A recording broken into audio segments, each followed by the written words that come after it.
I want to introduce you the participants in our program that is being streamed into classrooms and put on YouTube for everyone to see.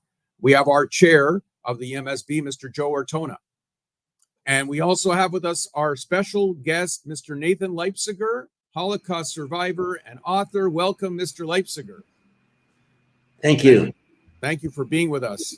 Our EMSB spiritual, religious, and moral education consultant, Ms. Danika Swanson. Welcome, Danika. Thank you.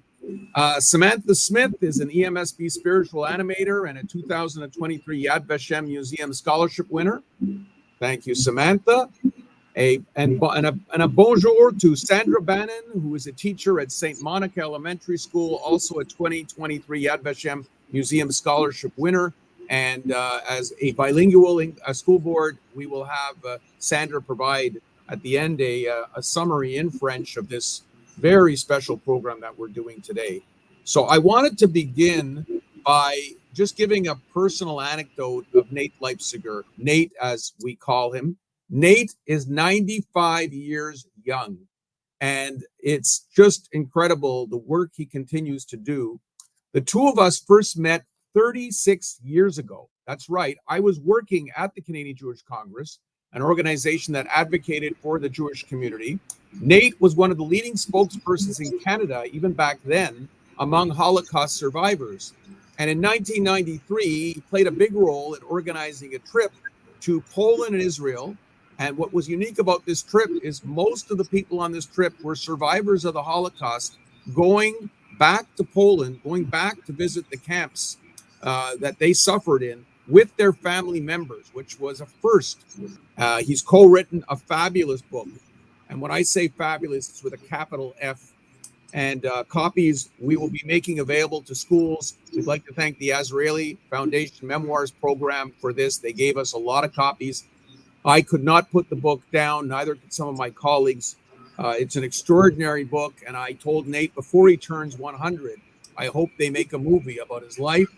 And I hope that Robert Redford stars as Nate Leipciger. In a month, I'll be 96. That is unbelievable. We'll be back with Nate in shortly. I'm now going to turn the floor over to Mr. Joe Ortona, the chair of the English Montreal School Board. As the chair of the English Montreal School Board, I'd like to thank everyone for participating in this webinar to mark International Holocaust Remembrance Day.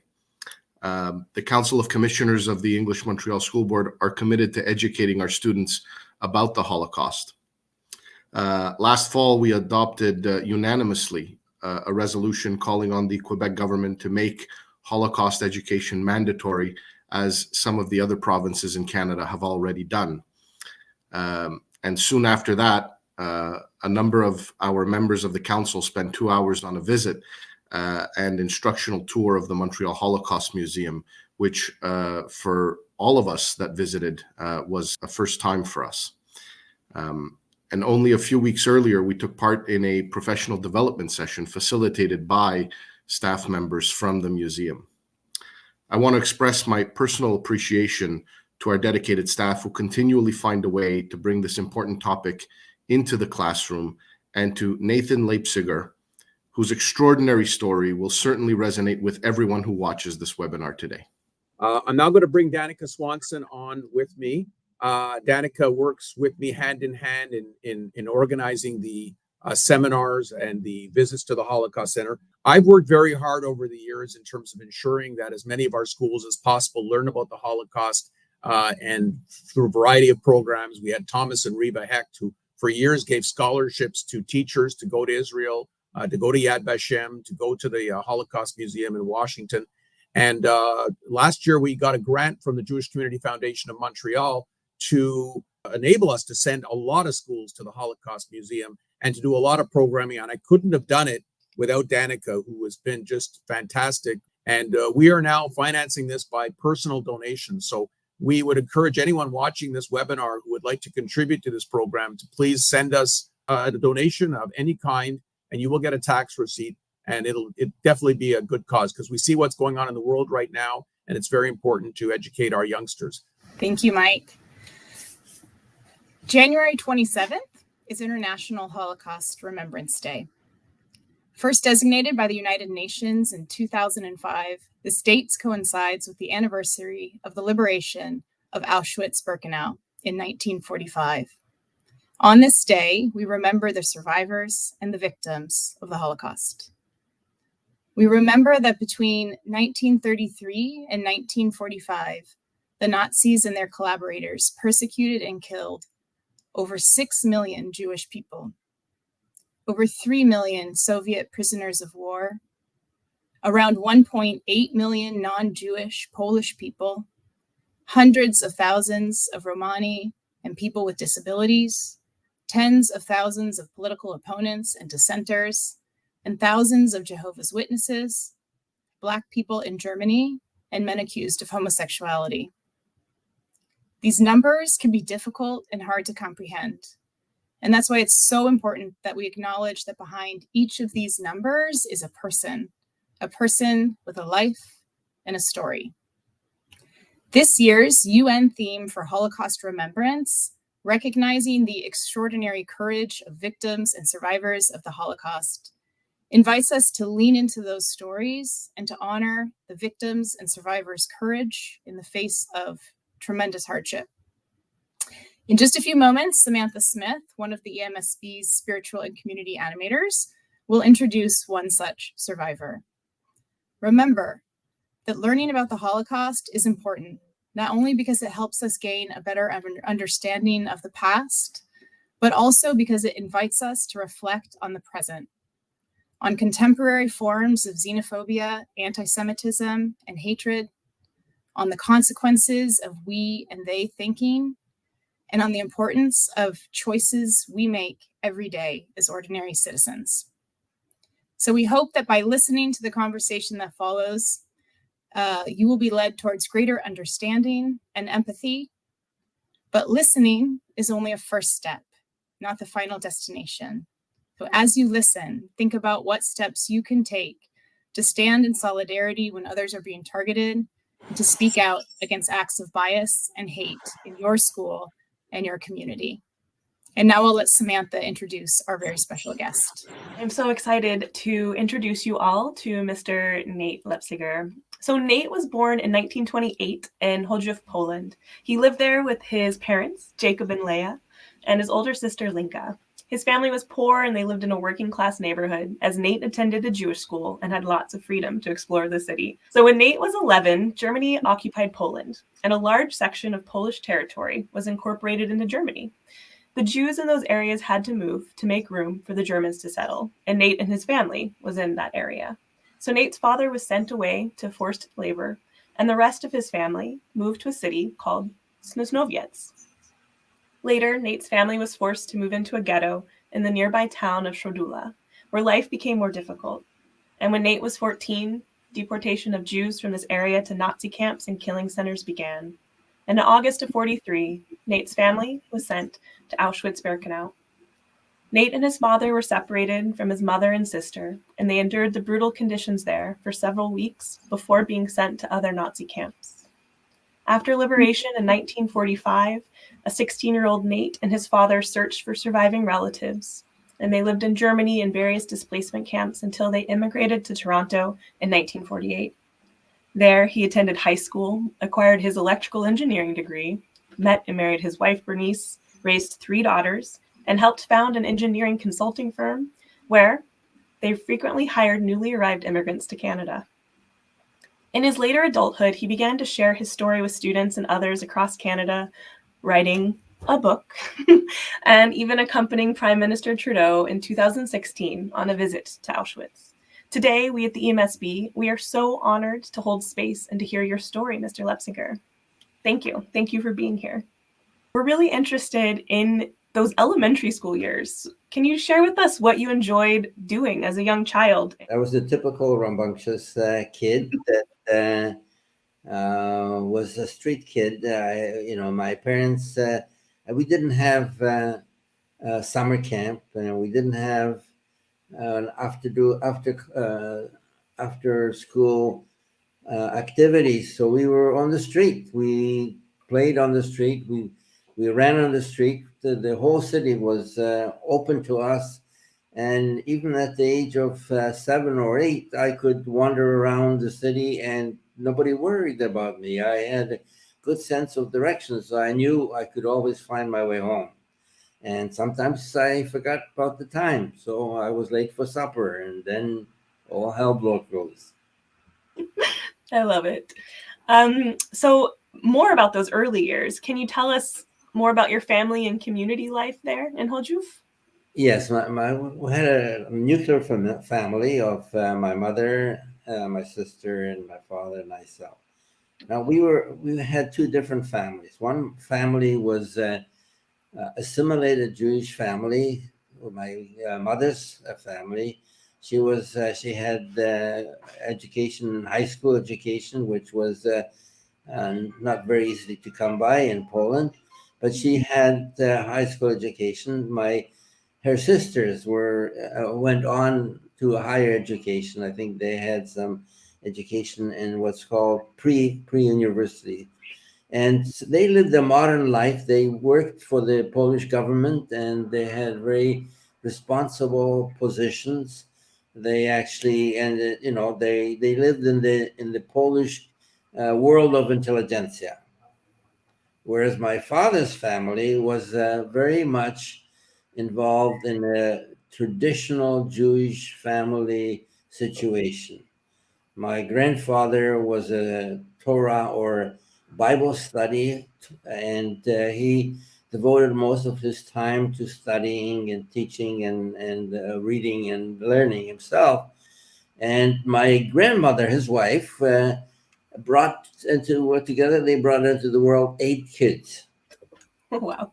And this little woman who was, I think she was maybe 5'2" or 5'3", and she brought up all the kids with the help of her sister, who was not married, and she ran a factory that provided livelihood to my family because my grandfather was studying. So she provided sustenance to bring up 8 kids. Of course, the kids, as soon as they became of age, they helped. They had a knitting family, a stocking knitting family. So it was a family enterprise, and everybody chipped in. And the older kids brought up the younger kids, and so it was a household where the family was very, very tightly knit. We were not close to them because we lived in a city in Hozdruv where they lived in a city called Częstochow, which was around 50, 60 kilometers away. 60 kilometers in our world is very short. Yeah. But in Europe, when the communication was horse-drawn buggies, it was very far. Exactly. So we did not see each other except for special occasions such as weddings and bar mitzvahs and other family events. But we communicate. My father was always in communication with his parents, mainly by mail. And once a year, my grandfather would come to our town, and once a year we would go to Częstochow to be with the family.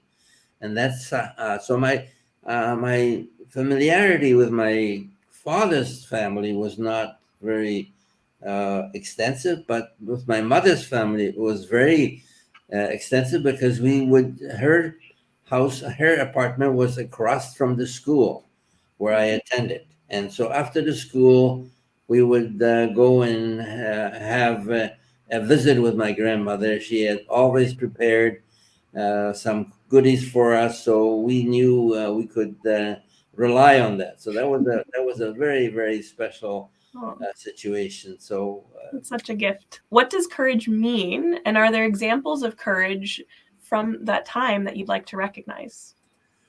Well, I don't feel that I was very courageous. I was doing what was necessary in order to survive. And my modus operandus of how I behave was in such a way as in order not to get into any trouble. Because if you got into trouble, you were hit, and if you were hit, your internal organs were damaged, and that would be the end of you. So when they said run, I ran. When they say stop, I stopped. They say stand, I stood. Sometimes we stood for hours, and we had to brace each other because we became weak, and But if you fell, the couple took it out on you, and he would most likely clobber you to death. So the survival mechanism was one of not getting into trouble and being aware, very much aware of your environment, what was happening, who was in front of you, who was behind you, where was the couple. You always had to know where they were, where was the Nazi officer, and how far was he. And when you worked in the yard, you had to make sure that he didn't catch you resting. So you had to watch him watch you. One very important survival mechanism was cleanliness. If you had lice, you could die. You had to look after yourself. One of the most important things that we had to overcome is that the Nazis wanted to dehumanize us, and we had to fight to remain human beings. That meant washing your body, washing your hands, washing your face, and washing your clothes. Even so, it was very difficult because we didn't have very many means or very much time. So on Sunday, when we didn't go to work, we would take off our uniforms, we wash them, and try to dry them in the sun. It was much more difficult to do it when the temperatures were freezing temperatures in Europe, which was very similar to the temperature in Canada, the same climate. So it was very difficult sometimes to wash your clothes, but we did. And we were in our underwear, and we put our uniforms underneath our body when we slept so that they could dry out. And the same thing happened if you worked on a construction site and you got wet. You didn't have another set of clothing to change. You didn't have another extra set of underwear. So everything that you had, you wore, and you had to keep it in good order. And if you had a tear, you had to repair it. You couldn't if you looked like you didn't look after yourself, you attracted attention of the couple or all of the guards, the SS guards, and they would kick you or beat you. And so the important thing was self-esteem. Yeah. And so following that humanization, the UN shared this image, Flowering Meadow with Butterflies. And it's a painting by a young girl named Dorit Wesarova. And she was imprisoned in the Tervuren ghetto. Her art teacher, Friedel Dicker Brandeis, smuggled in art supplies and taught art to children as an act of resistance and rehumanizing the children. It's not always what we think of when we hear of resistance, but I really love these beautiful ways of humanizing. Are there any other instances that you witnessed about trying to rehumanize? Well, that was a form of resistance, to remain humane, to remain kind to your prisoners, not to fight, not to steal, or that was the deadly sin. And staying alive was a means of was a resistance. And keeping your mind active and not succumbing to vulgarity was a spiritual resistance. Maintaining your belief in God was a spiritual resistance, something that they wanted to destroy. And many times when I spoke with my father, we said, what's going to happen to us when they select us to go to the gas chamber? What are you going to do? And so we talked about it. I said, what we're going to do is lie down and let the dogs tear us apart, or the cop will clobber us to death? No. So we decided that what we're going to do is we're going to stretch ourselves as tall as we could, lift up our head high, and go to our death with a prayer on our mind, on our lips, and to show the Nazis that we know what they're doing, that they're going to kill us, and that we are, to the very end, we are believing in our God and our traditions, and we will pray to the very end till they destroy us. So that was a very important aspect of resistance. Yeah, and courage. There's often this notion at the Holocaust ended, that the day that Auschwitz was free, and I feel like your Weight of Freedom talk in your book. What did freedom in that context really mean for you and your father? What happened next, specifically up until your immigration to Canada? Well, the very difficult time was the liberation, the moment of liberation, when suddenly somebody yelled, we're free, the Americans are here. That was a very difficult moment, because up to then we were only thinking to survive a day at a time, an hour at a time. We did not have time or the luxury to think about our other members of our family who survived. We had great hope that my mother and my sister would survive. My father had hoped that he had 2 brothers and 4 sisters in Europe, and they were all married with, and they had each family had 2 children. So they was great hope that some of the members of their family would survive. When the moment of liberation, we started thinking about it and thinking about who survived. And then for the next half a year, we would spend going from after the initial sickness I was typhus fever, and I had skin disease, and I was spent many months until September in the hospital. And then we were even then, during that period of time that I was in the hospital, we went, when I was fit enough to travel, I went from camp to camp to look for survivors. There was camps within train ride of our own camp, to look to see who else survived. There were lists published of people who did survive. Everybody put their name down, and they published the United Restitution Organization and the Joint Distribution Committee, where listing these things in all the various camps. So that's how we found out that, unfortunately, my parents and my mother and my sister did not survive, and none of my father's family survived except 3 of my cousins, and one of his brother-in-law survived. So that was a very, very difficult time. And then the situation came that we were caught in Germany among people who were to murder us. Many don't know that Canada refused to admit European Jews fleeing oppression prior to the Holocaust. And in the 30s, the social and economic hardship of the Depression caused many Canadians to look for scapegoats to blame, and leading to increased intolerance and suspicion towards minority groups, including Jews. Between 1933 and 1948, less than 5,000 Jewish refugees, so in 15 years, 5,000, were allowed into Canada. It was the smallest number of any allied nation. But in 1948, a new immigration policy came into play with close relative sponsorship, and nearly 10,000 Jewish refugees came that year alone. You and your father were part of that group. Can you tell us a bit more about your experience of immigration and settling into Canada? Well, the immigration policy was very severe, and we didn't realize that there was a quota.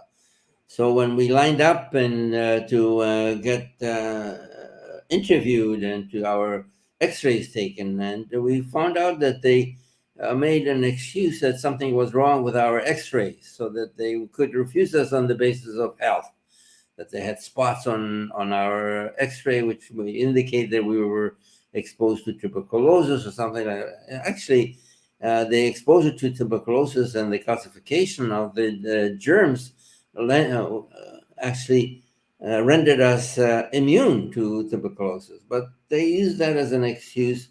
We were refused twice. So in 1948, when the Canadian government actually finally accepted Canadian Jewish refugees, we were allowed in. Even so, we had a visa from my father's only remaining brother, who came to Canada in 1912. He had a family here. He was a very productive member of the community, and he made the papers for us to come to Canada. But the policy of none is too many prevented us from coming in till 1948. While we were in Germany and I had nothing to do, I took some mathematics from university students. I wanted to become a radio technician. So I had algebra. And when I came to Canada, and I also studied English from a private teacher. So when I came to Canada, 1948, I asked my cousin, "What's the chances of getting admitted to high school?" I thought I going to be admitted to, grade 9 or 10. So anyway, so we went to the school. It was Harvard Collegiate in Toronto, and I walked in, and the principal asked me how old I was. I was 20 years old, 1948. But my paper said I was 18.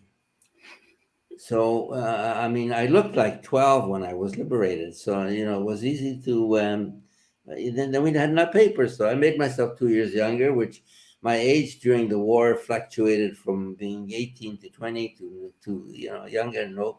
Anyway, so my paper said I was 18. So he said, "Well, you should be in grade 12. I didn't know what grade 12 meant. So he says, "What do you have? Do you have algebra?" I says, "Yes, I know algebra." So he brought the teacher from across the hall and said to him, he claims that he knows algebra. So the teacher gave me an equation. He gave me a test right there. He says, "Can you solve A plus B quantity squared?" And I said, "Yes." And I took a piece of paper and pen, and I wrote out the equation. The equation, which is a squared plus 2ab plus b squared. And he says, "Yeah, he knows algebra." In one sentence, I passed grade 11 algebra. There we go. And then he assigned me with grade 12 and grade 11 subjects. I had the grade 11 geometry, grade 11 world history, medieval history, grade 12 history, and all the various subjects. I had grade 11, 12, and 13 in 1 year. Grade 13 was German. Mm-hmm. And anyways, I had absolutely no friends. I was all by myself.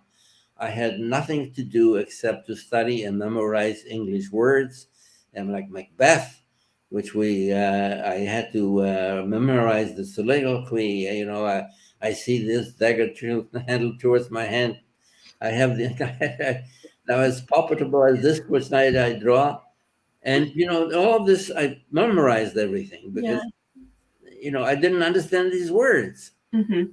And at the end of the 2 years, by 1950, I graduated from grade 13 with all my subjects from high school. So there, you can do it if you put your mind to it. That's an indication to the students that don't give up.